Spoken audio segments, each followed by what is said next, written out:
News headlines.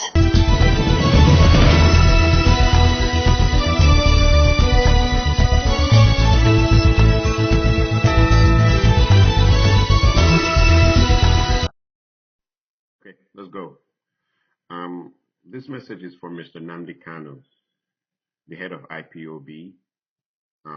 This is particularly, I think, the parent organization that oversees the actualization for the Republic of Biafra. And it's a secessionist movement. Let's make that clear, because that will help us to do the analysis that we're about to do. I hope this message gets to Mr. Nnamdi Kanu, and I hope this message gets to most of the people who are agitating for Biafra, that we are right now going into a very crucial moment in the agitation for this republic. And this crucial moment is that there are two sides to it. It's either that Biafra is going to happen or Biafra is not going to happen. Depending upon which side of the analysis you're on, it's crucial now at this point, and it looks more like it may not happen if people don't face reality. So let us face reality on the ground. Let's keep aside tribalistic emotions and face the reality on the ground. I'm going to start from the middle of the story. Mr. Nnamdi Kanu was interviewed. And please, before I go into this, let me make one point clear, because there are people who are very emotionally charged. I have nothing against the actualization of Biafra. I have nothing against it. But I like people to know the truth. The truth. Now, Mr. Nnamdi Kanu had an interview. In that interview, he stated clearly that he wants Biafra. The lady asked him, is it going to be through secession? And he made it clear that he wants a confederacy kind of a thing, confederation. English, big English is nice to speak. But I do want to point out that the idea of the confederation is over. The bill that could have led to the confederations being created was defeated in the Senate. Now, it doesn't matter that Nigeria is so backwards and so primitive that we don't know those who voted for the bill and those who voted against. The media will not put it down. But I can bet Mr. Nnamdi Kanu that a lot of his counterparts in the Senate, his own Igbo brothers and sisters who are in the Senate, may have voted against the bill. They may have voted against the bill. So what does this mean? It means that the idea of the confederation that you're trying to create is over. What's the next move? Well, you have the next move, which you are stating very clearly, that elections will not hold in the Igbo states. I want you to know that that is a direct confrontation with the federal government of Nigeria. With the defeat of this bill, elections will hold whether you like it or not. Now, people, this is where I want you to advise your people and tell them, because there are too many mixed signals.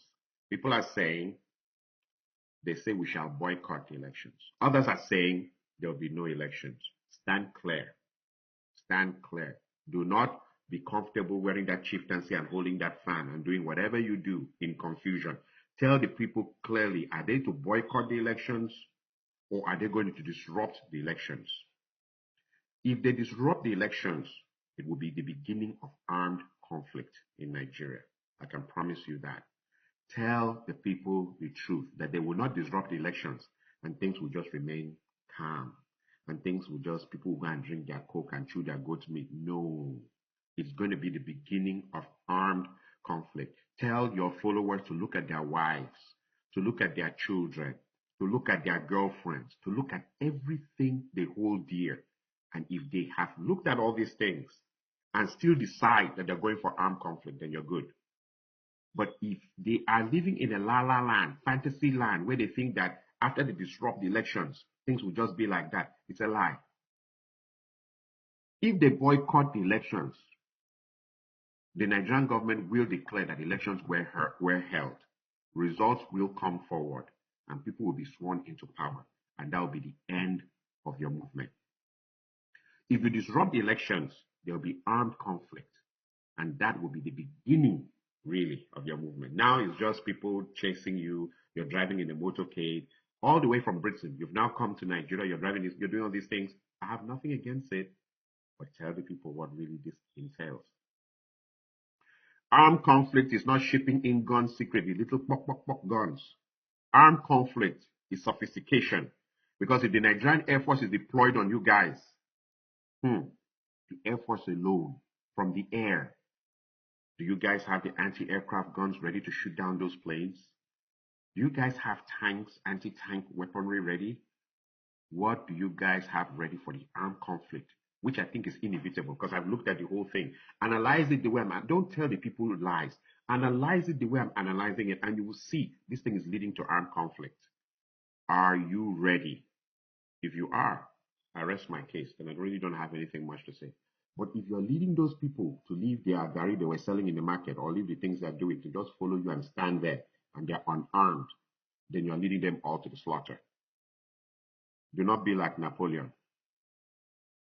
a very famous seer called Nostradamus, in one of his so-called prophecies or so, said one thing clear about Napoleon, that Napoleon was going to be the greatest thing that happened to France and the worst thing that ever happened, that he was going to cost France dearly. He made that prophecies for two people, Napoleon and for Hitler, that the Germans would rise and follow Hitler, but he would cost them dearly. Let it not be that the Igbo people have risen and followed you, Mr. Nnamdi Kanu. In the end, you cost them dearly. Tell them the truth. Then if they agree to die on your behalf and on behalf of Biafra, then you're good to go. But let it not be they come and stand, and then when the jet fighters come, people are lamenting because there are no anti-aircraft guns. Or when the tanks start rolling, because the birth of Biafra will be the end of the northern state. The north will change into Mali. It's just going to be desert. It's going to be like Chad or Mali or any of these northern places. It's just going to be desert. That's all. Because the oil is not going to them anymore. And they are going to fight with everything they have to make sure that's not the case.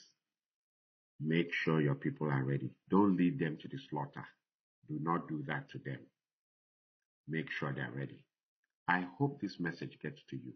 And I hope this message gets to enough Biafrans. I repeat, before you bring emotional, I am not against Biafra. I repeat, but I am for common sense.